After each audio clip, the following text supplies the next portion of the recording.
Welcome back to Season 3 of the podcast. I'm your host, Amanda Blackwood. As many of you know, I wrote my autobiography as a survivor of human trafficking called Custom Justice, but if you didn't know, you do now. Keeping in line with that, this entire season has been focused on interviewing people who did or plan to write about their own experiences as trauma survivors and how they overcame their past. If that sounds like you, reach out. We can talk about having you on the show, too. As much as we all hate commercials, they are a necessary evil these days. This is what keeps the show on the air. You can also show support by purchasing one of my mini books or donating through PayPal. You can find the links to either option in the podcast description. As always, a portion of the proceeds do go to local organizations that help fight human trafficking.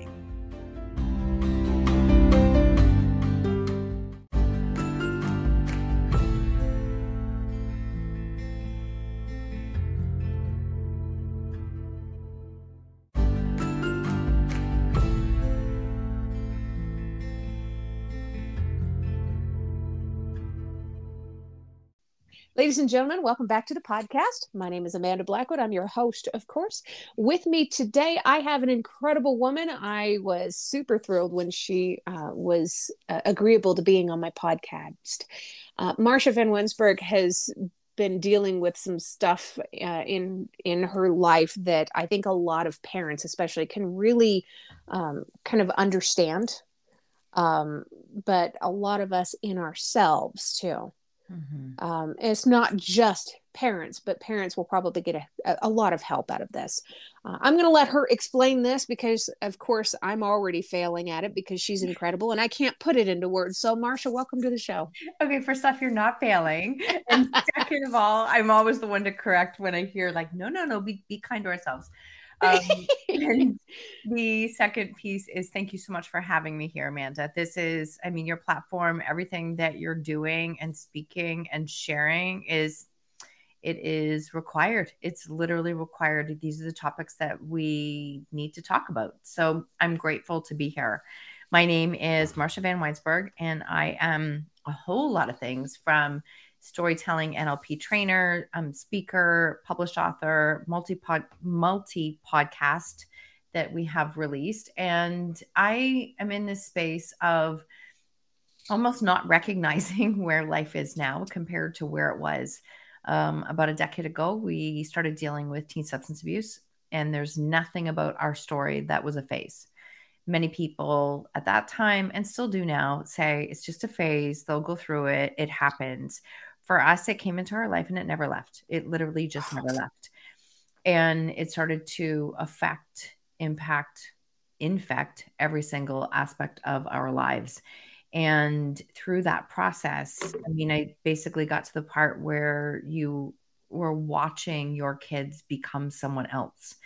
And during those years, I did everything I could think to find solutions. Like I wasn't hiding in the sense because I was, visiting programs and mentors and counselors and crisis counselors and schools. I wasn't hiding it, but I was hiding from the rest of the world because the amount of criticism that we experienced during those years was overwhelming. It was absolutely overwhelming. And it really is one of those things that you can't understand until you can have the hindsight to look at it differently and understand that our story just scared a lot of people. And when there's fear involved, what happens is people are afraid. They don't want it to be them. And in those kinds of situations, it's a lot easier to place blame because then they must have done something wrong. That's why they have that. That won't possibly ever happen to me. And I know that's just human nature. And so as I started to really dive into finding small ways to share my story, like really small ways, we were helping out in the schools, we were doing, small meetings, etc. I started to see how many people were constantly letting shame drive the wheel. And it was just keeping more and more people stuck. And when we're in those situations, we feel like we're the only one in the world who is struggling with this problem. And the reason we feel that way is because we don't talk openly. And so it eventually started to just grow. And the other piece of that ties it back to the stigma that I shared is we didn't look like the traditional people, families that you would expect would be struggling with this problem, which meant it was even more important, I felt, to speak and to, add my voice to it, because we have to start to change some of the stigmas that these problems only affect certain people, because it's so not true. Right, right. Absolutely. Yeah, you can't break this down to a certain demographic or a certain part of the world. You can't say this doesn't happen in my neighborhood. It could be your next door neighbor and it could be your own kid living in your basement. Oh, definitely not anymore. That is not the case. And in fact, just from, I don't have a stat with me, but from a number of people that I work with during those years, they said, it's actually far more prevalent in very high income families and Yes. high, you know, because of cash or money or whatever it is. So there is definitely not a segment of the population that is the only people that are affected by this. Right. Right. And how do you approach this kind of subject with your kids? When do you mean, now or then, or as a suggestion for parents? Well, probably a good place to start would be suggestions for parents. How did you deal with it back then also? Well, what I can say is how I dealt with it then is that it was, my immediate reaction was no way in hell. Like, no way, we're not doing this. This is not coming into our house. It's very much not coming in. And I mean, also put into context, my kids were 12 and 13 when it was coming in regularly. So it is young. And I look back and I think I was an absolute no, like no chance, not happening. That's how I handled the situation. Was I super harsh? Yes. And I've actually even asked my kids now, you know, I know that I was very clear and direct during those times, but was there ever any part of you that was unclear about how I felt about it? And their answers were absolutely not. Like, we knew. And so I think one of the things is you have to decide where you are on the fence. And the things with, when you're dealing with kids, consistency wins. I mean, eventually consistency wins. And so you want to be, following up and following through with what you say you're going to do. And so for us, it was like, absolutely not. It's not coming in here. But no matter how many times we threw it out, we got rid of it. We did whatever we could. It just came back. It was there. It was there.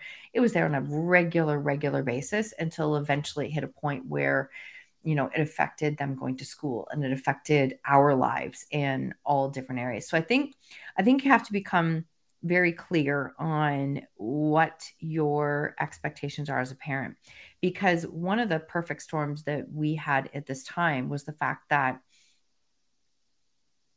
they were minors. And so school didn't have a problem with what they were doing. Police didn't have a problem with, nobody had a problem with what they were doing except for us.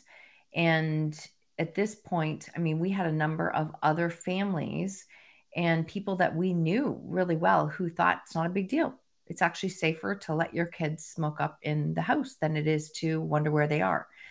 And so it's very important as a parent that you're crystal clear on what is important to you and what you're willing to follow through on, because that's where it got even blurrier and more challenging, was that we had so many differing views on how to handle this.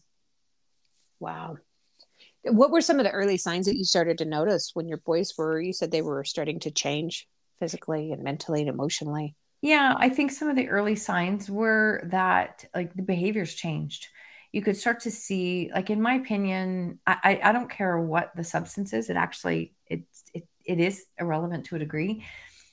When you have to use something in the morning and you have to use it during the day and you need it at night and you go to extremes to get it, which involves money, taking things like that, then it's a problem, right? It's a Right. problem. Like, it doesn't matter if it's legal or not legal substance.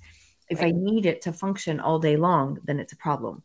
And so that's what we started to notice, is that it was here all the time. It was here constantly. And things like money would go missing. They would not come home on time or at all. We had periods of time where we couldn't find them for days, and they wouldn't go to school. So any what I'm going to call basic societal rules, they weren't following. Like, there was just absolutely, we got to a point, I think, as a parent, when you asked me what we did in the beginning, We had all these rules. Parents, we all do these things. We make these rules as to what they have to do, what they have to follow. I mean, the rules were ridiculously long, and they were so much. So eventually we got to the point where the rules were so simple. It's like you come home, you're respectful, you don't damage property, you go to school, and you can't have drugs here.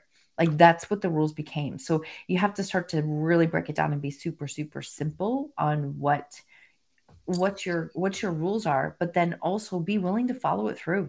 Because if you're not willing to follow it through, then they know that, and that becomes just that much harder to navigate. Right. It's an empty threat. Oh, yeah. And it's very easy to do. Trust me, we did it 10,000 times over because it was just trying to figure it out. But eventually you get to a point where it's like, wait, I'm actually part of the problem if I don't find a way to say something and stick to it. Right. It's similar to, and I hate to make this comparison, but similar No. to the cats in my household.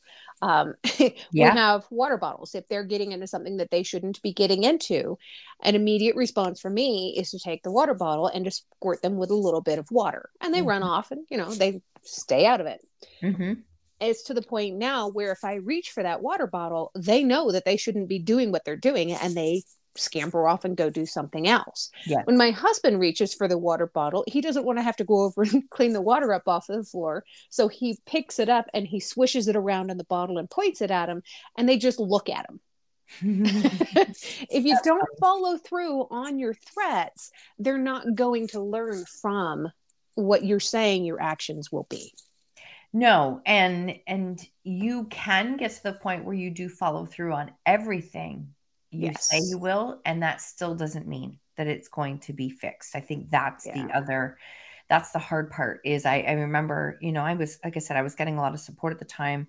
I'm taking my little checklist sheet, almost like a proud student.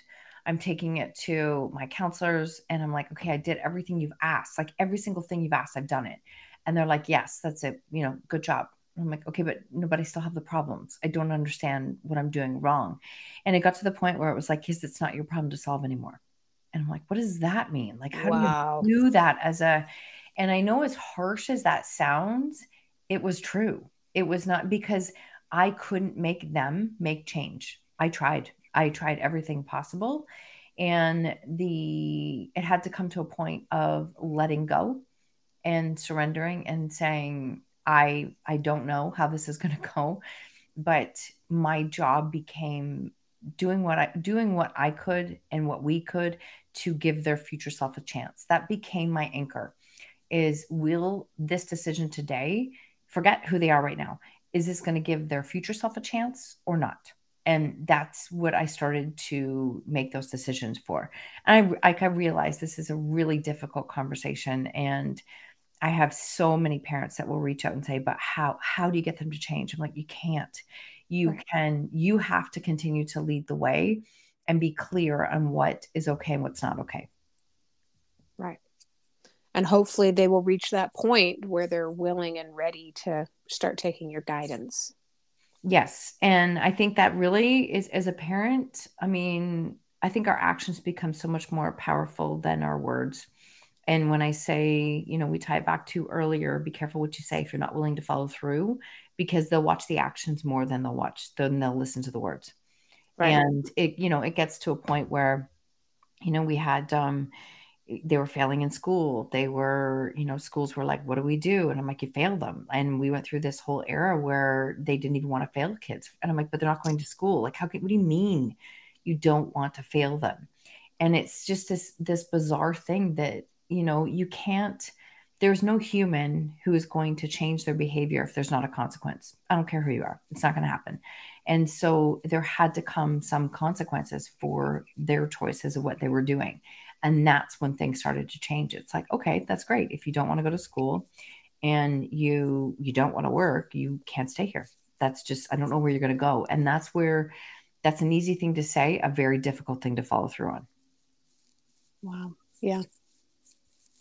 So I understand writing your book was kind of probably quite therapeutic, but also a good way of being able to discover a little bit more about yourself. Is that right? Yes, I actually published 3 collaborative chapters in between 2015 and 2016, and I had this gut pull that I was meant to write my own book, and it felt so clear, and I felt ready to do it. And I remember being, so proud and excited and telling my family what I was going to do, which of course everybody thought was an absolutely horrific idea. And so, and because everybody was concerned about how was it going to make them look. But when you really do share a vulnerable story and you share it from your perspective, it left my kids in. I mean, I certainly did not speak negatively of them. I had to go through that process. And so it's a very vulnerable share. And it allowed me, I think it's actually one of the things that helped me to heal the most in the beginning is really recognizing that, wow, I was actually, I felt a lot of guilt and I felt a lot of shame, and because I felt I had failed as a person and as a mother so I had to learn how to move through a lot of those emotions and be able to share them and process them and go through the work. And as hard as it was, I would say it was one of the best things that I ever did to support myself in the process of healing and learning to not let that story define me. And, that's a big part of where the letting go came. Now, it was also incredibly vulnerable and a challenge to put yourself out there. But I'm grateful that I've done it. I'm grateful you've done it too. I think your story can probably help a lot of people to get through some of the hard times that they've had to deal with. Yeah, it definitely, when I wrote it with the intention is that I wanted it to be able to support people who were on their path of life and then the plan didn't go according to plan, which is literally always, right? That's how it works. It doesn't, we set this plan for what our life is going to look like. Nobody plans for this. And so it was a case of what do I do when life takes a major detour? And I just shared how I found my way through it.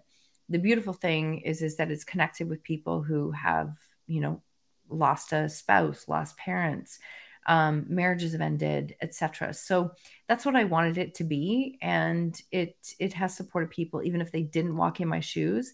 And it also opened up eyes for people who maybe carried a lot more judgments than they realized. I've gotten a lot of messages over the years from people saying, you know what, there's so much more to the story than what I ever thought. I never thought, I always thought it was just as simple as, tell your kids not to and you're fine.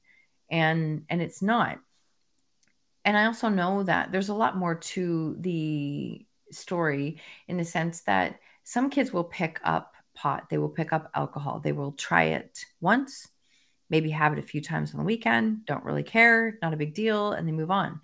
And for some people, they do try some kind of substance and it just never stops. And that's just, we're very wired differently. So it's not as simple as, you know, trying it once and then being done. Right. Mm-hmm. Right. Yeah. And I know it really is different for every single person. One person may have tried this particular drug at one point and did not get addicted to it. And he's trying to tell his buddies, look, it's not addictive at all. I've done it. And the So other true. guy, the second he tries it, Yeah. he's hooked for the rest of his life. Yes. I've interviewed so many people who've come across this and they're like, I don't even know what happened. I just started drinking and then, one drink and I wake up blacking out. Like, I don't even understand what happened. That's just, I don't know why, but I think we're made differently. We're all wired differently. And again, more important to continue to have these conversations. Yes. So, as well as writing, helping you to get through your trauma and to process everything, what else have you found that was really helpful for you? Mm. Over the years, I have found that, like the last probably 3 years, I've been diving into different pieces of and understanding what NLP is.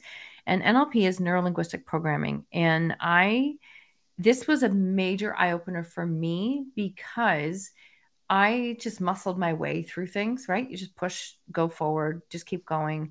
But I was skipping a lot of the healing steps. And I didn't realize that until about 2020.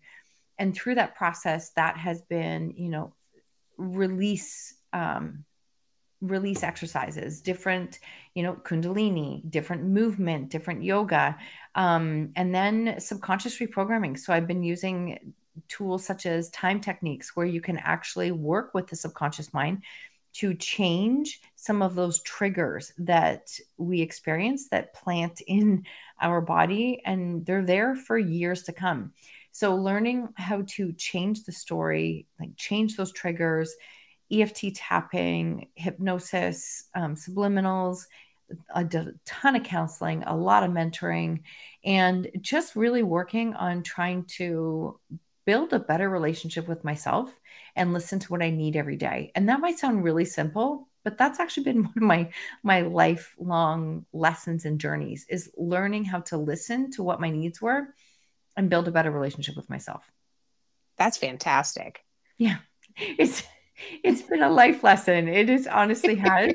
It really has. I come from that generation where you do, 6 days of workouts a week and they look like this and you have the thing all mapped out. Now I'm just so much better at, I move every day, but I listen to what I need. I don't do things in a method of punishment. It's like listen to what I need and support myself as best as possible. And there are those days, I'm sure, where Hey, I had a nap the other day. I was like, you know what, Marcia, it's been a tough couple months and I think you could use it. Now I have to give myself permission, but I immediately fell asleep and I'm like, yep, the old me wouldn't have done this. And it's okay. Like this is good. So it's just really interesting as you continue to grow through some of those challenges. Yes. It's so cool too when you start listening to yourself and you start figuring out what you actually need. Because in the middle of the trauma brain, you can't figure that stuff out. You're still focused on survival from one day to the next. And moving through that is such a beautiful thing. It really is. And I'm glad that you said that, because the survival piece is literally all we tried to do.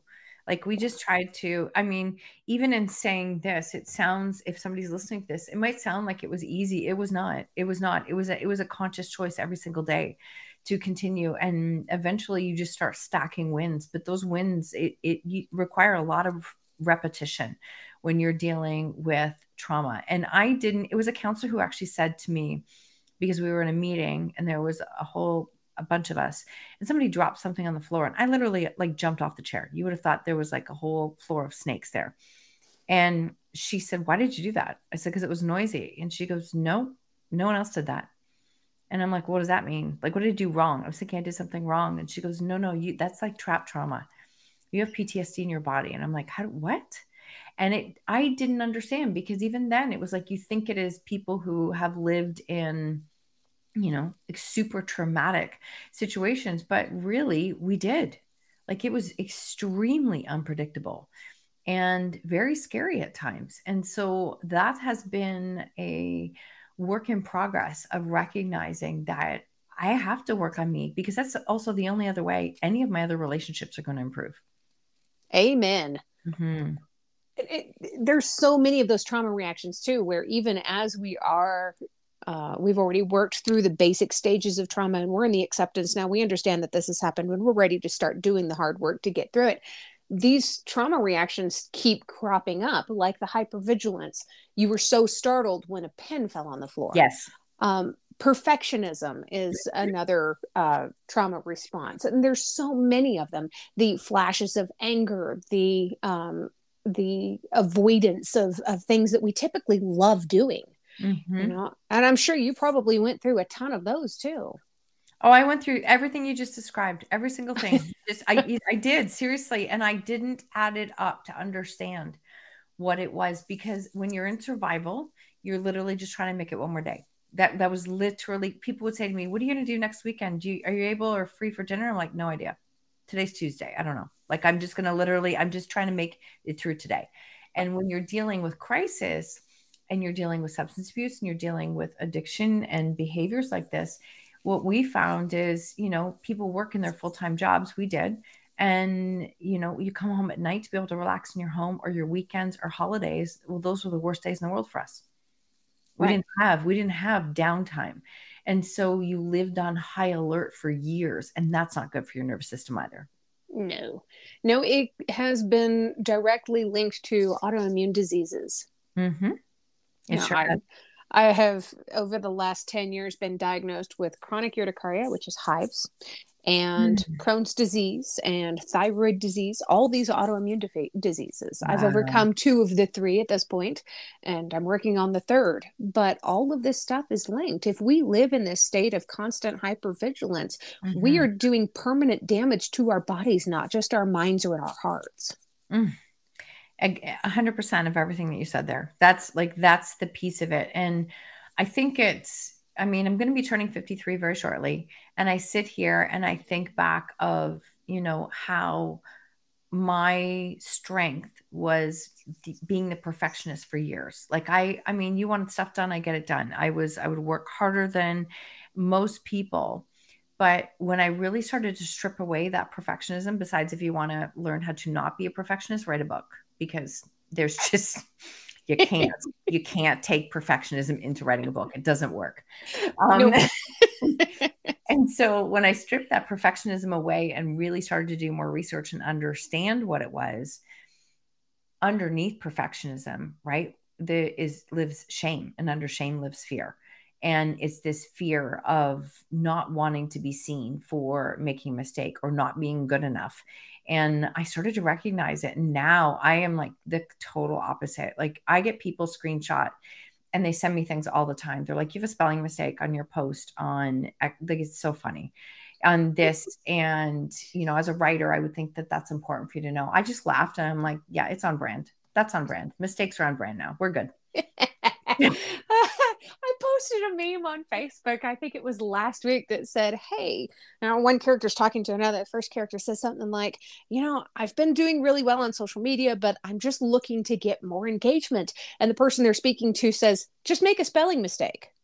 Oh my God, that's good. That's so good. Yeah, it blows me away. Like if I see it, I just laugh, but I would never take a screenshot and send it to somebody and say, you've made mistakes. Like I just wouldn't, but that's just, no. That's somebody else that is projecting. They are themselves dealing with their own traumas, and perfectionism is one of their trauma responses. And in their perfectionism, they have to point out the mistakes of somebody else because they need to do this to make themselves feel better. Yes. They're helping you to be more perfect. Yes. And actually, if I can tie that to a really quick story, when I wrote my book, and I mean, you've written a book. So like we edited this thing. I don't even know how many times. We had multiple editors look at it. There was still mistakes we found right up until the day before that we made changes to. And this is the most vulnerable story of my life. And I had somebody bring it to me literally with sticky notes. And they brought it to me because they wanted me to know where all my mistakes were. And I just looked and I was like, okay, there's a couple ways you can respond right now, Marcia. And I just looked and I said, is that what you took out of the most vulnerable thing I've ever shared in my life? Was where my spelling mistakes were? Oh. And they said, but this is very important. It's a published book. It's very, very important. And I just looked and I said, it's important to you. It's not to me. If I can make mistakes, it shows that you don't need to be perfect in order to publish a book. And I'm good with it. And that was actually probably the point where I let go of perfectionism. Wow. Mm-hmm. That is a beautiful moment, but super powerful. It's amazing. Yeah. Wow. Who would you say inspires you the most? Well, this is funny because I think a few years ago, I think of certain people. I have a lot of mentors and I have coaches that I've worked with. I mean, Brene Brown's work definitely inspired me in the early years. But now I'm going to say it actually sometimes is just the average person that I see showing up and allowing themselves to be seen. The people who are out there sharing a story, they're afraid to do it, but I see them do it anyways. The people who navigate the criticisms and the, difficult judgments. So I just recently connected with somebody on social media who he's a singer and incredibly good. But then he started to tell a story. And I was like, oh, it's the story piece. Like I can hear the story. I hear the backstory and what he's come through. And I just admire anybody who is in that space of allowing themselves to be seen and heard, because really that's what builds connection. And what's the number one thing we're all craving is more and more real, authentic connections. Yes. Yeah, and the world of social media seems to be pulling us apart from that more and more. I think we need Yes. more human interactions. I agree. I agree. And that requires letting people actually see and hear like who you are at the core. Yeah. Yeah. It's a beautiful thing. 100%. Do you happen to have your book handy? Would you be okay with reading part of it for the audience? Yes, I would. I was like, what do I want to read from it? Because there's so much here. Um, but I'm going to follow my gut, and I'm going to read one little section if that's okay. Letting go of the why. One of my favorite quotes: life can only be understood backwards, yet it must be lived forwards. This is one of my all-time favorite quotes by Soren Kierkegaard. Life can only make sense when we look at it in reverse. It doesn't always make sense, yet sometimes when we look back, we can see how the dominoes added up to bring us to where we are today. We tend to spend so much time questioning and looking for justifiable explanations as to why things happen the way that they do. The why is only important when you're driving towards our goals, when we are working for a purpose. In this example, the why can keep us grounded and focused. When we use the word why for judgment, justification, or jealousy, it can be paralyzing. It will only keep us stuck in our challenges, unhappy, and not living the life we're meant to live. It's a complete waste of time, energy, and precious resources. Asking why keeps us tied in the past, reliving painful memories and missing the joys of the present moment. I don't know why my boys started drugs when they did, or why it escalated to the level that it reached. Truthfully, it doesn't matter anymore. The why is irrelevant. The word what is all that matters. What is my next step? What is my next choice for my life? What do I want to create in my life? What makes me happy? Fills my cup to overflow. The word what grounds me and reminds me that it is not all about me. Life is happening for me, not to me. And what legacy do I want to be remembered for? The what is everything. That's beautiful. Thank you. Thank you.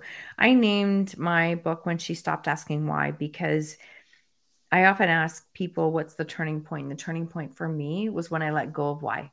I had to stop asking. I had to stop asking why. The why was killing me. It was almost as if, if somebody showed up and said, this is why you're going through this, the why would have never been good enough. There was no reason that would make me feel better for what we were walking through. And so even to this day, I still use that analogy when I catch myself asking why, like, why is this happening? Why is this happening like this? All that matters is what, because what is an action word, and that keeps me moving forward. And that's all I work to focus on. And sometimes my goal for the day is that simple. It's what am I doing instead of focusing on why? It's such a brilliant healing tactic. Breaking it down to something as simple as deleting that word from your vocabulary as much as possible. I love that you picked up on that, Amanda, and said that, because I think that's one of the biggest things when I'm on being interviewed on podcasts and I'm sharing a story. The littlest things are what added up for me. Changing my language, being aware of my words, like the why had to go and I'd say what. I was very big on saying the word stuck because I felt stuck in all aspects of my life. And it's like, okay, no wonder you feel stuck. You say it 10,000 times a day. Like you're not stuck. And so it was like learning and catching those things. And for me, those are some of the things that I had to do. The other was owning my own choices. And that's why I named my podcast that, Own Your Choices, Own Your Life, because when I got to the point of recognizing that it wasn't my choice to own, two people can't own a choice. If they both do, nobody does. And so I had to start standing in the space of saying, well, that's not my choice. If you want something different in your life, just make a different choice. You keep making these choices. That's up to you to make a different one. I'll support you. And I think that's a big thing for me. I've used those words for a long time, is that I will walk beside you. I will support you and I will cheer you on, but I will not push and pull you through life. That is not my job. That has never been my job. That is not what I'm here for. And learning those small changes, they sound super small, but when you're making those decisions, like again, thousands and thousands of times a day, it really can start to change your perspective when you can anchor in those small little changes. They do add up. Right. Vocabulary is so important too. I mean, NLP, You touched on it earlier. It really teaches us that our brains can't process the negative. So No. if we say we don't want to hit that tree while we're skiing down the slope, you're focusing on the tree, you're going to hit the tree. Exactly. And I have this thing, I heard a pastor of a church say this many years ago. Stop doing this. Do not should all over yourself. If you say the word should, it's because you're trying to correct yourself from doing something that you probably have every right to be doing. If you say the words, I shouldn't feel this way, if you take out the word shouldn't, and it no longer exists, that means that you're having to acknowledge that I feel this way. That's good. Yeah, that's good. That's it. There's some very basic premise of NLP right there in what you're saying. Right. Yeah, I just recently started studying NLP myself, but it's just fascinating, and I'm enjoying my studies and really digging into it. So. It's very fascinating work. Honestly, I'm very grateful that I was led that way, because now I can hear in myself and even in others. Sometimes it's like, ooh, don't say that. Like is that actually what you want? Right. Our brain doesn't know the difference. It really doesn't know the difference. And when you really start to understand that, like, your subconscious mind is responsible for like 95 to 99% of what you think, do, believe. And that all comes from like basically past memories. Our past is driving our future at all times until we can make a conscious decision for it not to. Yep. And there's no way we're going to get through it if we keep on with the standard patterns that we've had. No, not at all. So if somebody wants to grab your book, Marsha, where should they go?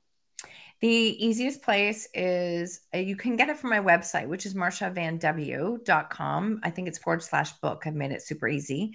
Or on Amazon is When She Stopped Asking Why.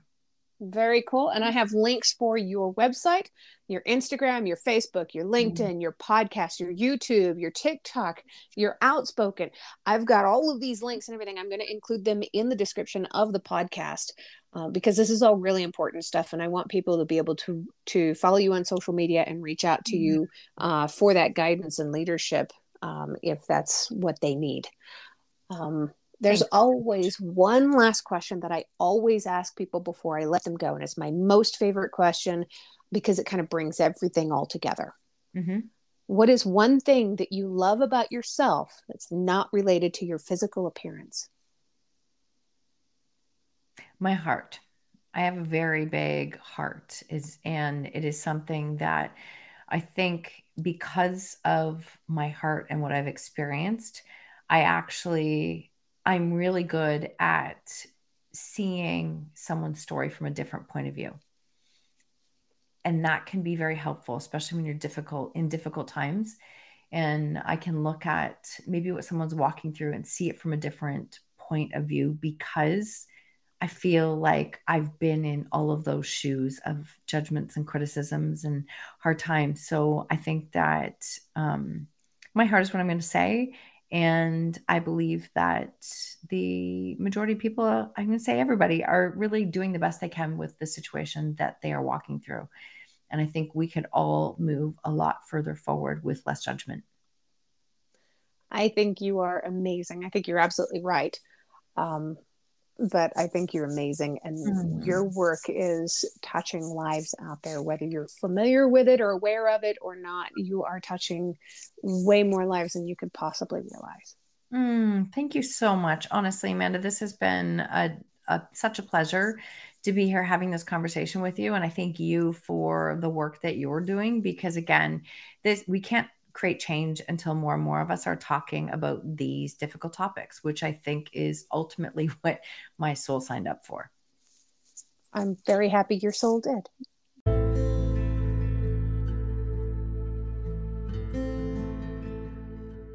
If you've enjoyed tonight's episode, please make sure you check out the episode description. There you're going to find links on how you can learn more about this guest, links to connect with them on social media, and how to support the podcast. Remember, I don't get paid to do this. My boss is a bit tight-fisted, but I can say that I work for myself. In short, this show really is all about the guest.